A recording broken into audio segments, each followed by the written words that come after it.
Telugu flame YouTube channel ఇప్పుడే subscribe చేసుకోండి. దీర్ఘ సుమంగళి ధారావాహిక మధ్యాహ్నం 1 గంట స్లాట్ లో జీ ప్రేక్షకులని విశేషంగా అలరిస్తోంది. చక్కటి కథా కథనాలతో కీలక మలుపులతో ఈ ధారావాహిక ప్రేక్షకులని అలరిస్తోంది. ఆదిలోనే ఈ ధారావాహికకి ప్రేక్షక ఆదరణ ఎంతగానో లభించింది. ప్రస్తుతం ఈ ధారావాహికలో ఒక ప్రముఖ క్యారెక్టర్ ని ఎండ్ చేశారు. ఈ ధారావాహికలో ఇంద్ర క్యారెక్టర్ నటిస్తున్న పవన్ రవీంద్ర క్యారెక్టర్ ని ఎండ్ చేశారు.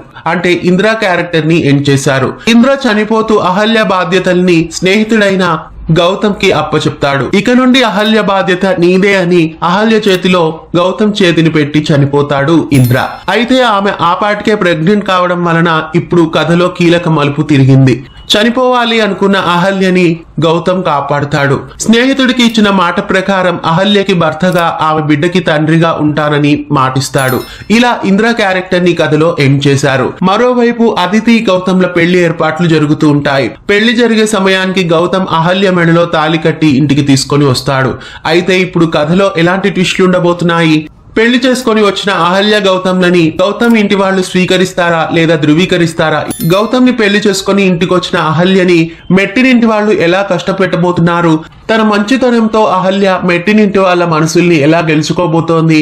దీర్ఘ సుమంగళి భవ సీరియల్ ని మధ్యాహ్నం 1 గంటకి జీ తెలుగులో మిస్ కాకుండా చూడండి. ఇలాంటి మరెన్నో అప్డేట్స్ కోసం తెలుగు ఫ్లేమ్ యూట్యూబ్ ఛానల్ ని సబ్స్క్రైబ్ చేసి పక్కనే ఉన్న బెల్ ఐకాన్ ని యాక్టివేట్ చేయండి. తెలుగు ఫ్లేమ్ యూట్యూబ్ ఛానల్ ఇప్పుడే సబ్స్క్రైబ్ చేసుకోండి.